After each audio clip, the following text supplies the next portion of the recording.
Buenos días.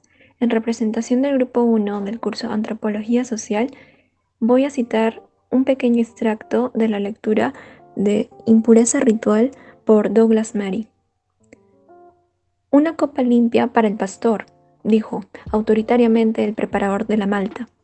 No, de ningún modo, dijo Gabriel, en tono de reproche por esta consideración. Jamás le doy importancia a la suciedad en su estado puro, y cuando sé de qué género es. No se me ocurriría causarle semejante molestia al prójimo para que se ponga a lavar habiendo ya tanto que hacer en el mundo. ¿Alguna vez te has preguntado qué es la sociedad? Sí, suena gracioso, pero este es el tema de hoy. Lo más probable es que lo hayas relacionado con el concepto de la higiene, pero tienes que saber que a lo largo del tiempo este concepto cambia, porque en el siglo XVII, al no bañarte podrías ser considerada una persona pura o casta, pero ahora serías considerada como una persona que no es higiénica, ¿no es así? Y bueno, esa es una de las relaciones, ¿no? Otra relación con la sociedad es el hecho de que existen convenciones sociales. Un ejemplo actual, al compartir un vaso de cerveza con tus amigos, no te puedes negar, porque al fin y al cabo son tus amigos. ¿Por qué te negarías? Cuando dentro de ti sabes de que esto te puede traer enfermedades. Aún así no lo haces. ¿Te lo autoimpones o son las convenciones sociales?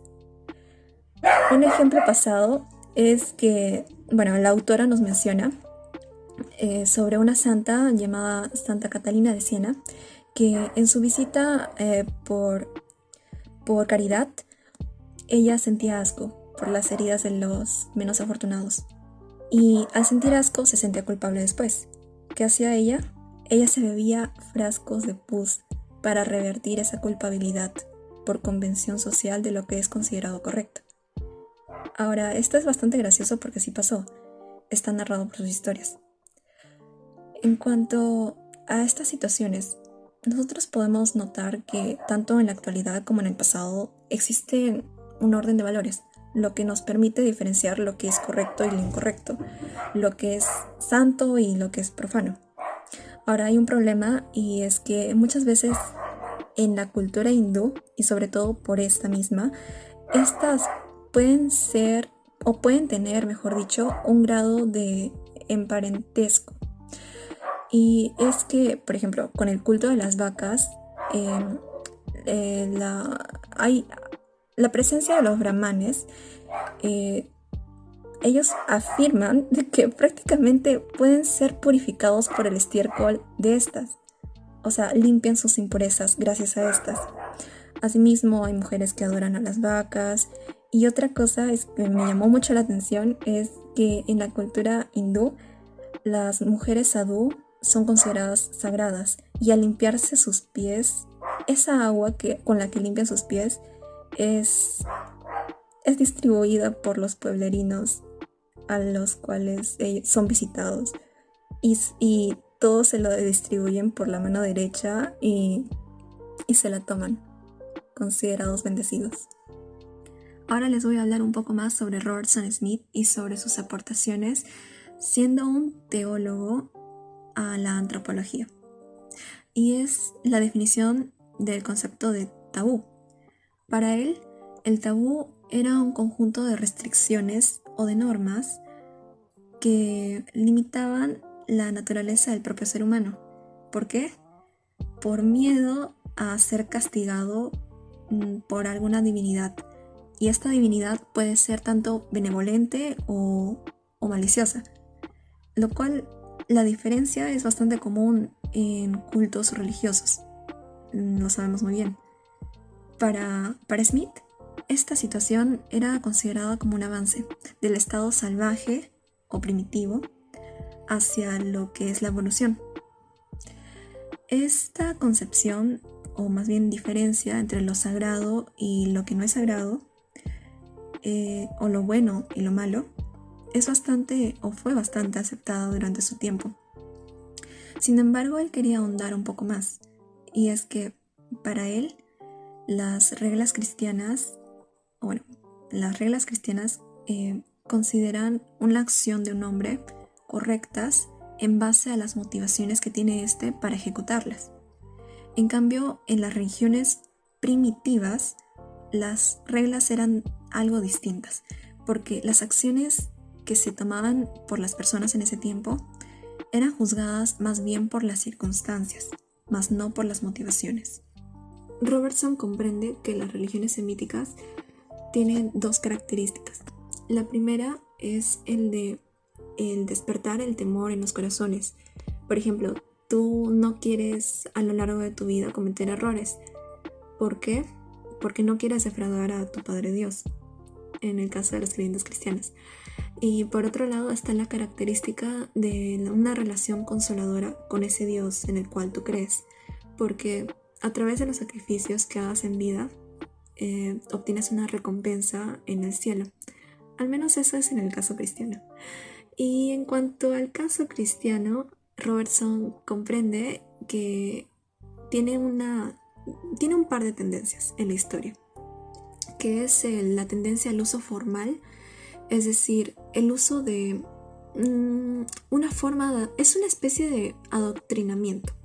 O sea, tú cuando quieres bautizarte, por ejemplo, o quieres hacer tu primera comunión, tú tienes que saber los que son los 10 mandamientos. Y por otro lado también comprende que tiene otra tendencia, es la del uso instrumental del rito. Esta es cuando, por ejemplo, la religión sí, por supuesto que sí, el rito. En la religión, el rito es un instrumento de adoctrinamiento, ya seas cristiano o seas de otra religión.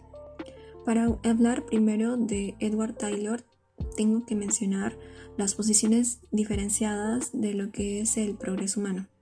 Por un lado están los progresionistas, que sí consideran que ha habido un progreso, como el economista Adam Smith, y por otro lado están los degeneracionistas, como Whiteley y Cook Taylor. Ellos no aceptaban la idea de que los determinados o calificados salvajes compartieran el mismo género humano con los europeos civilizados. Es entonces y en este debate que aparece Edward Tylor, quien afirma que nuestras civilizaciones se han ido formando en base a progresivos cambios, o sea, ha sido un progreso gradual, pero que sin embargo compartimos un pasado en común. Este es el de lo que denominan salvaje. ¿Y esto por qué lo dice? Tiene una prueba, y esta es la supervivencia a pesar de las circunstancias.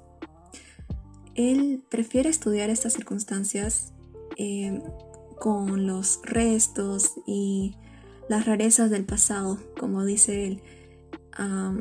Es por esto que se le considera el fundador del folclore. Y en cuanto a la supervivencia, Robert Taylor está bastante de acuerdo. Considera que es la base de la evolución. Sin embargo, y muy al contrario de Taylor, considera que esta supervivencia no debe ser en vano, que más bien debe traer aportes a la humanidad y al futuro, porque de no ser así las consideraría supervivencias muertas, y Robert Smith no quiere eso. Es por esto que se le considera el fundador de la antropología social. Fraser, basándose en las aportaciones de Robertson Smith, simplificó lo que son los supuestos evolutivos, entre estos los llamados 3 estadios del desarrollo, lo que son la magia, la religión y la ciencia. Entre ellos, la ciencia siendo como la más actual y la más preponderante, y entre ellos también está lo que es la magia, lo que considera más primitivo y sin tanta relevancia. Ahora, lo que difiere Fraser de Robertson Smith es que Fraser preferiría no separar lo que es el concepto de la magia, de lo moral y de la religión. ¿Por qué? Porque Fraser estableció que, y además demostró como cierto el hecho de que hay cierta regularidad en lo que son las creencias religiosas, puesto que se pueden clasificar. Además, tienen distintas motivaciones. Claro, estas son simples, así como el hecho de una motivación para un bien o para un mal, como en nuestra actualidad nosotros conocemos que la magia negra y la magia blanca se distinguen por las motivaciones que tienen. En fin, aunque estas ideas fueron bastante aceptadas por el campo de los estudiosos de Gran Bretaña, fueron asimismo muy criticadas, lo que no significa de que no sean aceptadas y que no hayan sido un gran avance en el campo de la antropología social. Emile Durkheim, al igual que muchos otros antropólogos, se basaron primero en las concepciones de Robertson Smith. En este caso, coincidentes, puesto que Emile Durkheim pensaba que los ritos no eran parte del culto hacia los dioses de una comunidad. Sin embargo, sí guardaban cierto nivel de magia en ellas mismas, debido a que eran parte de las creencias prácticas de las comunidades. Y por supuesto, estas prácticas eran desligadas de la iglesia, llamándose así por Emile Durkheim ritos mágicos, los cuales en consecuencia eran una especie de, según Durkheim, una forma de higiene primitiva. Ahora, él aporta determinados criterios. Uno es el de la necesidad de saber cómo es que se delimitan lo que es sagrado y lo que es profano. ¿Cómo se diferencian? Porque en consecuencia de eso es que se crea una especie de compromiso en lo que es la conciencia colectiva, lo cual es muy útil para las sociedades. La magia y la religión. Como uno de los puntos finales, en este ensayo la autora explica que la religión se da como un culto para y entre los amigos y los familiares. La religión también sirve como una herramienta para evitar conflictos sociales. También entendido como una forma de tranquilizar a los dioses extranjeros a través de los ritos, así como de la magia. Bueno, el comprender lo que es la religión en sí es bastante complejo. Por lo tanto, la autora nos da dos recomendaciones para tal caso. En primera está el no pretender comprender toda su dimensión, si es que en primer lugar nos limitamos simplemente a creer en seres espirituales, y en la segunda está el conocerse a uno mismo antes de embarcarse en todo este campo de conocimiento de lo que es la religión. Pero en algo que puedo concluir, al menos de manera sintetizada, es que la religión siempre, a pesar de su complejidad, va a procurar hacer un bien a la sociedad. Siempre va a buscar el bienestar y la seguridad de la comunidad. Es así como en el Antiguo Testamento se apreciaba el supuesto de que los pueblos primitivos utilizaban los ritos de un modo mecánico e instrumental, o sea, mágico. Ahora, según lo que nos expone el profesor James, alrededor del año 1938, para los hebreos del siglo V a.C., la expiación limpiaba la impureza material. El uso de la magia, como medida del grado de primitivismo, debió de ser abandonada de los estudios del Antiguo Testamento. Sin embargo, no fue así. El Grosch hace uso de estos términos, llega al planteamiento de que los conceptos religiosos primitivos en gran parte son materialistas. Finalmente, el concepto del pecado sería, en resumen y teniendo en consideración lo que nos dice la autora Mary Douglas, el de la limpieza material, que la sangre, que es de naturaleza santa, quite la mancha del pecado automáticamente.